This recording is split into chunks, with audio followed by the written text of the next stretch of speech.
चले करते हैं स्टार्ट आज का हमारा लेक्चर।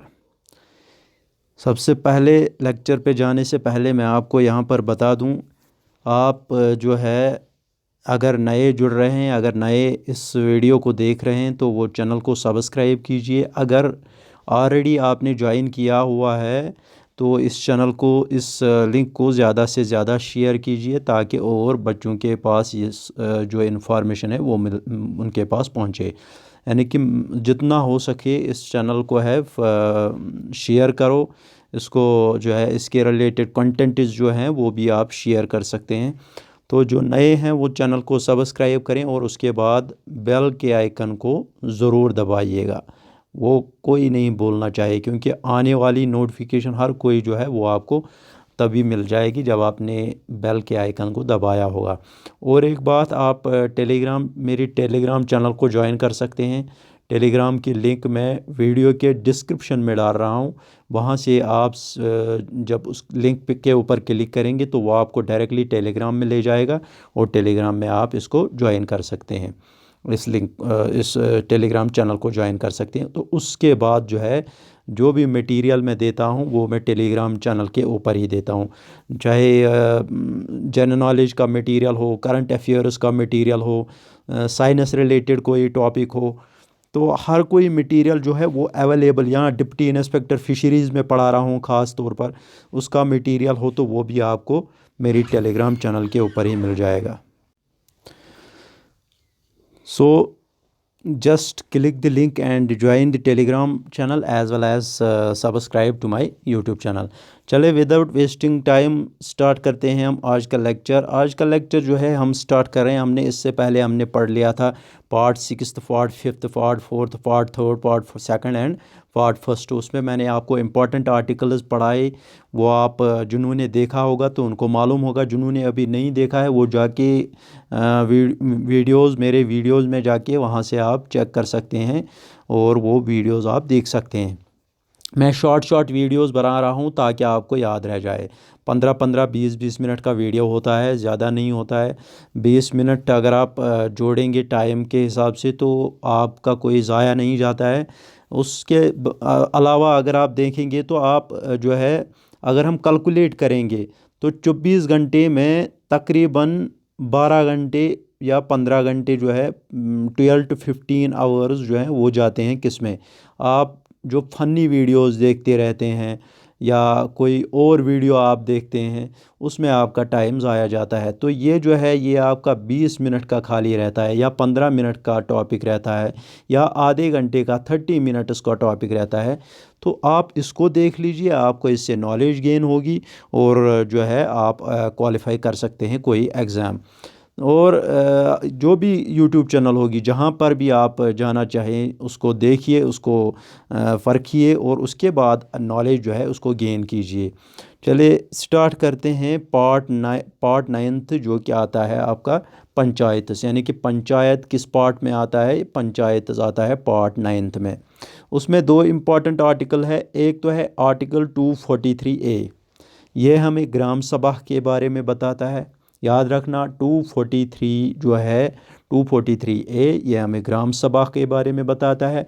और उसके बाद 243B ये कॉन्स्टिट्यूशन ऑफ पंचायत, यानी कि पंचायत इलेक्शन जो कंडक्ट किए जाते हैं उसके रिलेटेड किस आर्टिकल में दिया हुआ है 243B। 243A ग्राम सभा, 243B कॉन्स्टिट्यूशन ऑफ पंचायत। उसके बाद पार्ट 12 पे हम जाएंगे, इम्पॉर्टेंट पार्ट क्योंकि फाइनेंस रिलेटेड है। तो फाइनेंशियल जो होता है, जो बजट वगैरह आता है आपका या कोई इमरजेंसी वगैरह होगी या कुछ भी होगा तो वो पार्ट 12 के अंतर्गत आता है। यानी कि प्रॉपर्टी रिलेटेड एक्ट्स हो गए या कॉन्ट्रैक्ट्स होते हैं या कुछ और होता है तो वो यहाँ पर आता है। आर्टिकल इसमें फर्स्ट जो इम्पॉर्टेंट आर्टिकल है वो 266 consolidated fund and public accounts fund. क्या आता है इसमें 266, यानी कि आर्टिकल 260 आर्टिकल 266 जो है यह हमें किसके मुतलिक बताता है, consolidated fund and public accounts fund. उसके बाद next 267 contingency fund of India, article 267 contingency fund of India. आपके लिए मैं होमवर्क रखता हूँ, आप मुझे बताइए कॉन्टिंजेंसी क्या होता है।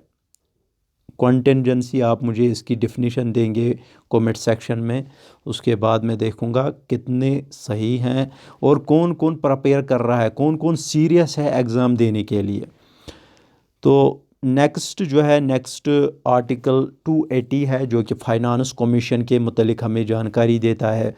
फाइनेंस कमीशन यानी कि जो कमीशन बनाई जाती है जिसके तहत जो है फाइनेंशियल स्टेबिलिटी, फाइनेंशियल जो डिफरेंट सिनेरियोज़ होते हैं उनको देखा जाता है। Article 280, 267 contingency fund of India, 280 finance commission.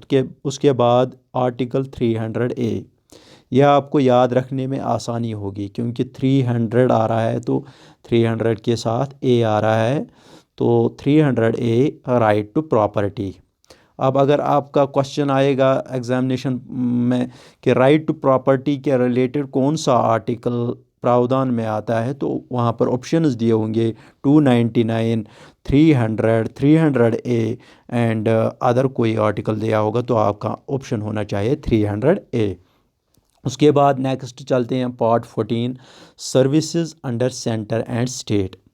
जो सर्विसेज किसके तहत आते हैं, सेंटर और स्टेट के तहत। इनमें क्या इंपॉर्टेंट आर्टिकल्स हैं वो देखेंगे। Article 312 all India services, all India services जो भी हैं वो आर्टिकल 312 में आते हैं। ऑल इंडिया सर्विसेज यानी कि आपने देखा होगा जो आईएएस वगैरह या जो डिफरेंट डिफरेंट सेंटर लेवल के पोस्ट्स होते हैं, जो मेन पोस्ट्स होते हैं, वो 312 के अंतर्गत आते हैं। यानी कि ऑल इंडिया सर्विसेज जो है ये 312 के तहत आते हैं। ऑल इंडिया सर्विसेज ये तीनों चीज़ों का बना हुआ है, 1, 2 और 3, तो यहाँ पर भी 3 है। रिवर्स में अगर आप जाएंगे तो 1 और 2, पहले 3 फिर 1 और 2 हो गया 312। 312 में ऑल इंडिया सर्विसेज। उसके बाद 315 में public service commission for union and for states. 315 में क्या आता है, यानी कि पहले आप याद रखेंगे 312, 312 प्लस आप करेंगे ये 3 हो गए 315। 315 में क्या आता है, public service commission for union and for states. उसके बाद public service commission for union and for states आता है 315। उसके बाद 320 function of public service commission, यानी कि पब्लिक सर्विस कमीशन जो है इसकी फंक्शन क्या होती है, ये आर्टिकल 320 में आता है। उसके बाद part 14A tribunals, part 14A में ट्रिब्यूनल्स आते हैं। इसमें कौन सा आर्टिकल इंपॉर्टेंट है, आर्टिकल 323A एडमिनिस्ट्रेटिव ट्रिब्यूनल्स जो होते हैं उसके रिलेटेड हमें आर्टिकल 323A में मिल जाता है। उसके बाद नेक्स्ट जो है वो है पार्ट 15 इलेक्शंस। पार्ट 15 इलेक्शंस हमें क्या, उसमें कौन कौन से आर्टिकल्स हैं, यानी कि यह हमें ज़्यादातर किस बारे में बताता है, इलेक्शन रिलेटेड थिंग्स, यानी कि इलेक्शन कैसे होने हैं, कहाँ पर होने हैं और कब इलेक्शंस कंडक्ट किए जाते हैं, किस डेट पे कंडक्ट किए जाएंगे और कौन सी बॉडी जो है इसमें रोल इख्तियार करती है। तो ये हमें यहाँ पर इलेक्शंस पार्ट 15 जो कि इलेक्शंस है इसमें आपको मिल जाएंगे आर्टिकल्स। इम्पॉर्टेंट आर्टिकल्स मैं यहाँ पर बता रहा हूँ आपको। उनमें से पहला इम्पॉर्टेंट आर्टिकल है वो है आर्टिकल 324 जो कि हमें बताता है superintendence direction and control of elections to be vested in an election commission.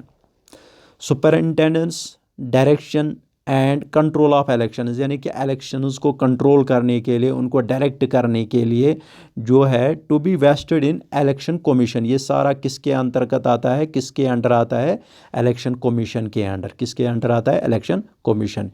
ये हमें आर्टिकल 324 बताता है। उसके बाद 325 no person to be ineligible for inclusion in or to claim to be included in a special electoral roll on grounds of religion, race, caste, sex.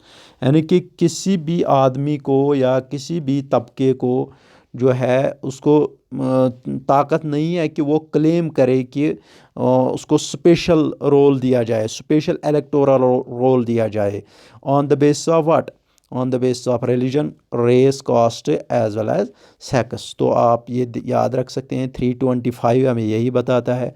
उसके बाद 326 क्या बताता है? Elections to the house of the people and to the legislative assemblies of state to be on the basis of adult suffrage. यानी कि elections to the house of the people, यानी कि house of people, आपको मालूम होना चाहिए जो elections होते हैं ये जो legislative assembly as well as house of the people, ये उसी के अकॉर्डिंग इलेक्शंस होते हैं। यानी कि लोअर हाउस, जिसको हम लोअर हाउस और अपर हाउस के नाम से जानते हैं, या हम लेजिस्लेटिव असेंबलीज जो होती हैं स्टेट्स की, उनके अकॉर्डिंग ही जो है इलेक्शंस होते हैं on the basis of adult suffrage.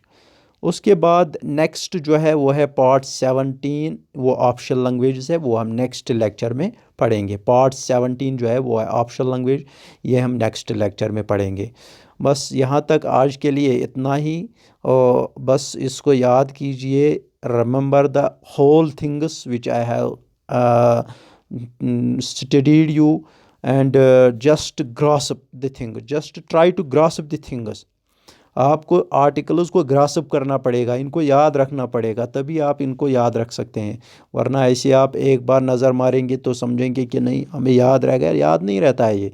इसको बार बार बार बार बार बार रिवाइज़ करो, तभी आपको याद रह सकता है। होप आज का लेक्चर अच्छा लगा होगा। अगर अच्छा लगा है तो शेयर कीजिए, और अगर अच्छा नहीं लगा है तो लाइक ठोकिए। बस, थैंक यू एवरीवन।